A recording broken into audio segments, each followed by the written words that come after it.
Hopefully I don't dox myself by writing this, but I'm a graffiti artist, or as some might call it, a delinquent. I'm fine with either title. The point is, I like to spray paint, and I'm pretty decent with a can in my hand.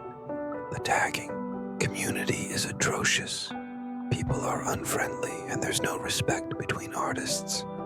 Because of that, I've adopted a much more inconspicuous routine. I like tagging quieter spots where my work isn't likely to be seen by other artists or the general public. Old train lines are usually a good bet.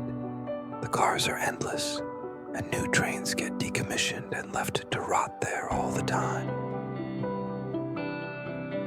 My friend Lucas likes to come with me when I go out tagging. He's not really into it himself, but I welcome the company. Some people don't understand the value of a good friend, and I think that's sad. Most of my other friends don't seem to respect my time or interests the way Lucas does. One night, we found ourselves smoking on some nameless set of old tracks I had found earlier that day on Google Maps. I'm not a big stoner, but Lucas smokes a lot, so I usually indulge just to match his vibe. It wasn't that late, maybe a little past 10 p.m. We finished a joint and talked while walking alongside a rusty old freight train. Oddly enough, there wasn't a single tag on the entire thing. It must have been recently moved there, I thought, excited that I'd have first dibs on such a clean surface. I tossed Lucas a can to mess around with and got to work. About 5 minutes later, I finished my first tag. I admired it for a bit, then moved to the next car, then another. 15 minutes and 2 paint cans later, I had 3 decent tags up side by side. I was proud of how they looked together. Sorry in advance if this offends anyone, but I tend to toss my empty cans when they go dry. I flung them back toward the way we came, enjoying the satisfying clatter the ball bearing makes inside an empty can. I caught up to Lucas, who had apparently rolled and lit another joint, completely ignoring the paint I gave him. For context, the reason I'm not a big stoner is because I've started getting unbearable anxiety highs, like 90% of the time. In hindsight, smoking 2 joints was a borderline catastrophic decision, especially since we were doing something illegal, which already made me anxious. Still, I smoked the second joint anyway, confident I'd be fine. As soon as the final sparks floated off the J, we heard it, a muffled clang from somewhere behind us. We both froze. I could feel sweat forming around my neck as the adrenaline kicked in. I couldn't tell if the sound came from outside the train or from inside one of the cars, and honestly, I wasn't sure which option was worse. We stood in silence for a full minute. Nothing. Then I pulled out my phone and recorded this video. Bro, what the fuck was that? No way. You fucking heard that. I heard that. What the fuck, boy? As the video shows, whoever made that noise picked up one of my empty cans and threw it at us, then started chasing and shouting. You can't really see the can in the video, but I swear that's what the first sound was. As we ran, the person behind us yelled, "You better not trip, boy." A few seconds later, an actual gunshot rang out behind us. It nearly made Lucas trip and fall. It startled me so badly that my finger slipped off the Snapchat record button, cutting the video short. We bolted down the tracks until they intersected a main road and didn't stop running until we were far away. I don't think I've ever been more terrified in my life, and being stoned out of my mind didn't help. My hands were shaking, Lucas's too. We found our way back to the car and drove home in silence. What was I supposed to do? Call the cops? I was literally breaking the law. That wasn't an option. But the story doesn't end there. I went back to those tracks a few weeks later, this time during the day, and with my trusty Glock 17. To my surprise, the train was still there, but something had changed. My tags were gone. In their place were ugly blotches of red paint. Someone had deliberately covered my work. I kept investigating and eventually came to a train car with its door wide open. I looked inside, and what I saw was bizarre.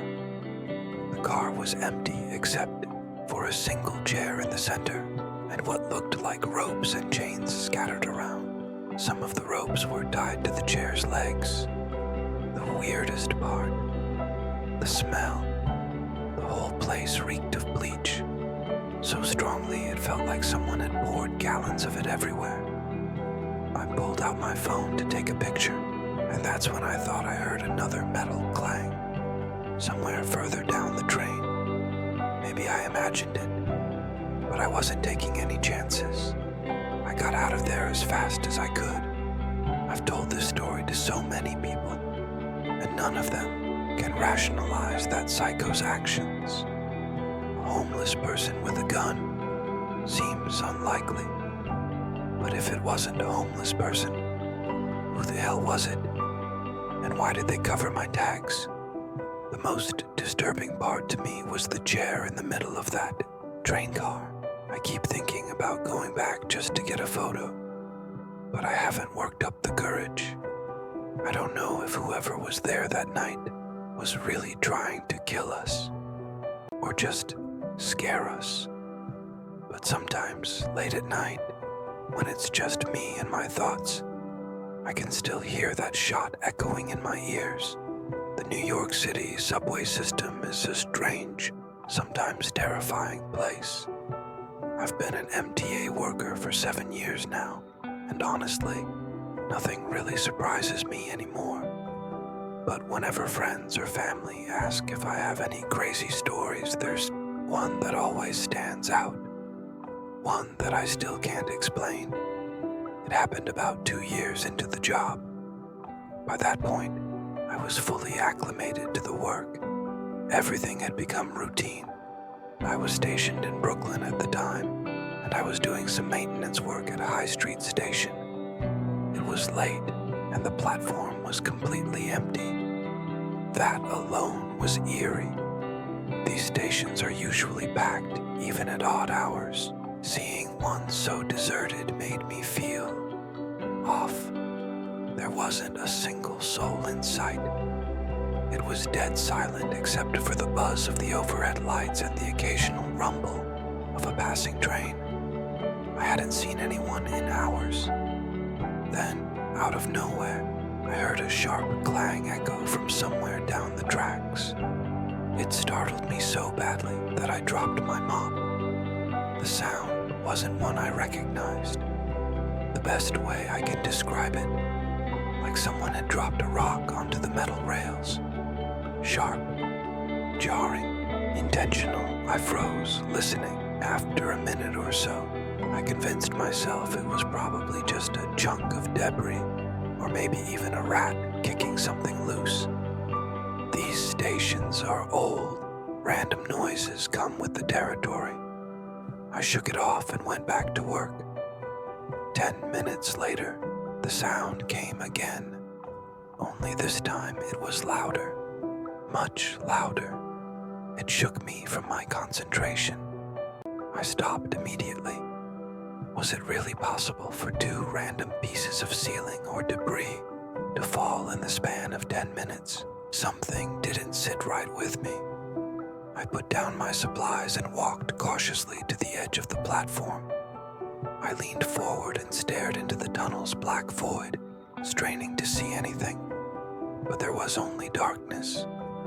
I debated calling out, but something told me not to. Instead, I just stood there, trying to piece together a logical explanation. Nothing made sense. Eventually, I forced myself to return to work. I tried to brush it off. I was almost done and ready to leave that weird empty station behind. That's when I heard something that froze me in place.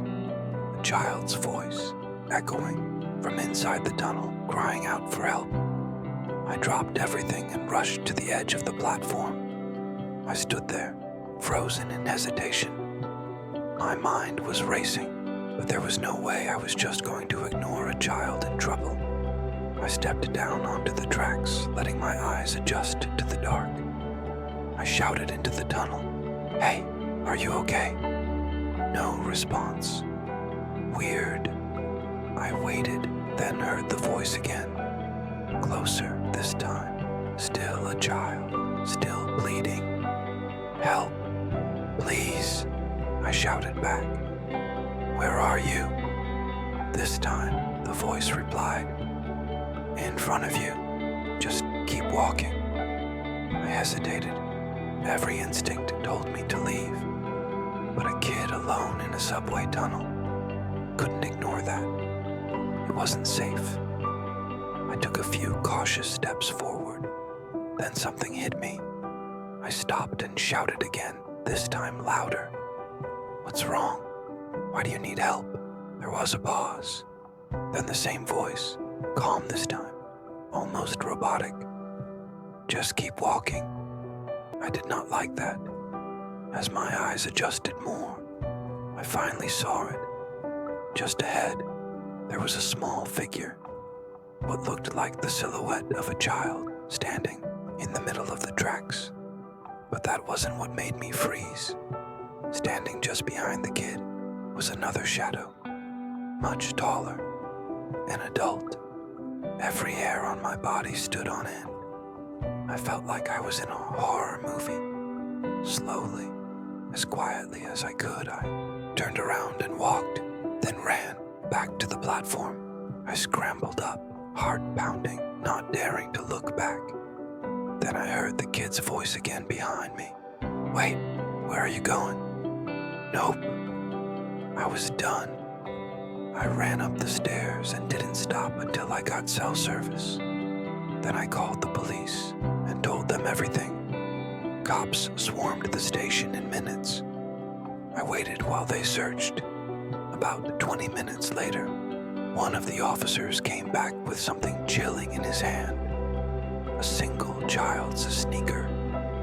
They said it was sitting in the tunnel, not far from where I had seen the shadows. That was the only evidence they found. No people, no voices, nothing on the security footage. They searched databases for missing kids, but didn't turn up anything matching the timeline or location. The working theory was disturbing.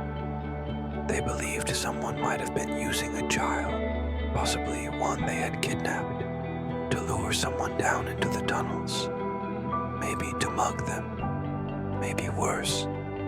One officer suggested the child might have been raised by the person behind him, maybe trained to help with these kinds of setups. That's about as much closure as I ever got. I still think about that moment sometimes.